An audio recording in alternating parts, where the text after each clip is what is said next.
Oh, howdy all, grab yourselves a beer, it is time for some Path of Exile discussion. Today, I wanted to point out 7 things that you might not have noticed in the Balance Manifesto that will affect builds for the next league. The big news, however, will be the patch notes, which are coming out in a few hours after this video goes out. So firstly, there's a few changes that will really affect the most popular bow builds. Firstly, there is going to be a nerf to Mirage Archer, to Hirizaya, and to Dexterity stacking bow damage. All of these are taking a hit.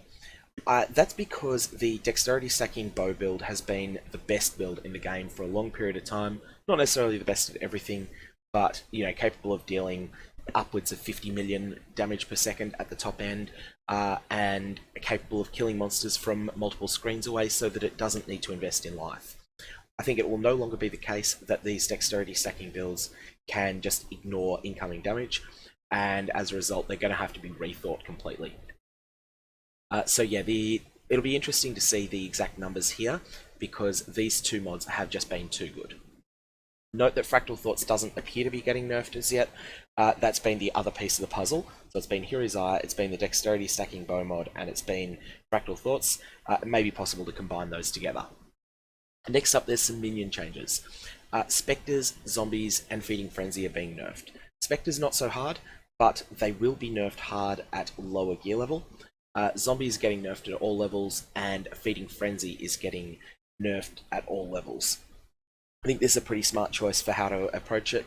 Not all of the minions are busted at the moment. Skeletons are strong, but they're fair, whereas Zombies were just overperforming everywhere, and Spectres were overperforming everywhere. Next up, in amongst the discussions of monster resistances, armor, and life, there's a whole lot of changes that are going on. They're going to make it so that you can shock, you can chill, and you can shock and chill enemies and maybe freeze them, but there are going to be some changes to monster life. This will prolong fights, and it will make it so that map bosses feel, I think, a bit more epic, but also that they'll be a bit longer. The key thing is, map boss life has been greatly increased at the high tier of maps, and now scales much more linearly towards higher tiers, rather than suddenly jumping at tier 16.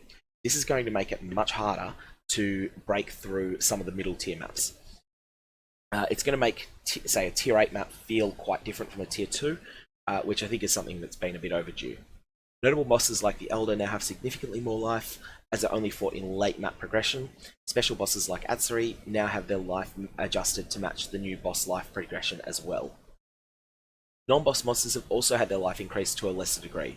Additionally, boss monsters are getting more resistances, which really just addresses the fact that we've got much more effective ways to penetrate monster resistances at the moment. And so I think ultimately that's just reversing some of the changes that have been made over the last while.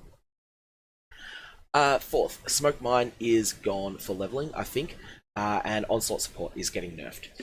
It was at this ridiculous point where every character that wanted to push to maps quickly had to make 2 characters at the start of a league. One, a Scion to get to Twilight Strand and pick up the Onslaught support gem, and then a second character who would be the one you actually wanted to play. That was ridiculous, and it's gone. Onslaught support will still be as good as it is now at endgame, but it will be worse early on, and I think that's a good change. Additionally, Smoke Mine is getting nerfed at low level as well. Smoke Mine is absolutely nuts at low level. As well as that, just the core lightning skill set, Oberstorm's Lightning Spire Trap and Stormblast Mine are getting hit, but only at low level. The thing that is missing here is that some of the passive tree nodes that were extremely strong in early leveling will remain that way. Modifier Adjustments. The key thing here is that supported by... there's 2 things here actually. I've already mentioned the power has been lowered on cold damage per 10 dex, and ally damage is at a extra chaos is going as well, or getting nerfed as well. But some modifiers no longer appear on Shaper or Elder items, like the basically socketed gems are supported by modifiers on two-handed weapons. Fortify support for free was one of the key drags towards considering two-handed weapons at all. I would strongly suggest players that don't plan a build around using two-handed weapons in 3.9. I think that this is actually the one nerf here that is a bit of a build killer, or an archetype killer. Two-handed weapons, I think, just don't really have a place once that mod is gone. Hopefully that there's some other changes that balance it, but at the moment I think if you were thinking of playing two-handed fighting character in this build, in this league, either play two-weapon fighting or a one-hand and shield instead. Next up we have the Multimode Nerf. Multimod is no longer going to be basically a way of purchasing unique items with prearranged stats from a vendor. Instead, you're going to need to have 3 mods on the item before you fill it out. This is going to have a number of economic changes. Firstly, the fact that you could previously basically buy a top tier physical damage weapon for about 7 exalted orbs and a number of alteration orbs, yeah, maybe 500 alteration orbs. This essentially gave a clear way to purchase from the vendor top end weapons. This is no longer the case, and this means that you're going to need to have a better foundation before you multi-mod an item. And that foundation is going to be a single mod from an alteration or transmute, then a second mod from an augment, and then a third mod from a regal orb. Once you've done that, multi-modding will be a way of finishing items sometimes. This is going to be really interesting. It's going to make fossils more in demand. It's going to make exalted orbs less in demand. It's going to make alteration orbs less in demand.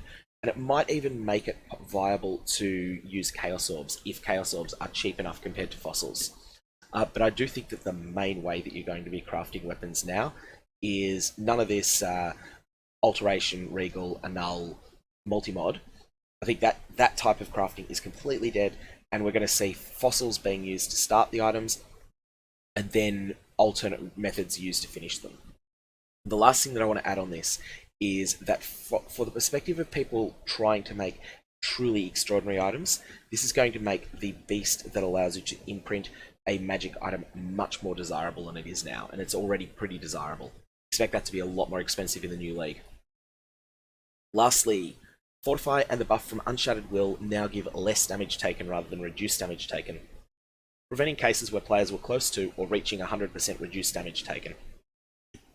This is going to mean something big for Deep Delvers, who will no longer be able to... I think there will no longer be anyone able to get beyond 1,000 in Hardcore Solo Self-Found. I don't think there'll be anyone capable of getting beyond 1,700 in Hardcore Trade Enabled again.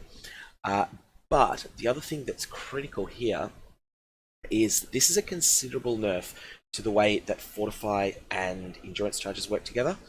And I think that this is going to mean that Juggernauts will remain good, but this is going to hurt them.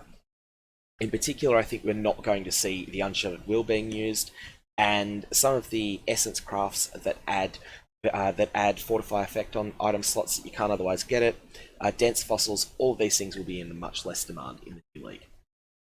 Anyways, that's all I've got for the moment. If you've got any comments or questions, fire away. Otherwise, I'll leave it there. I hope you have a good one.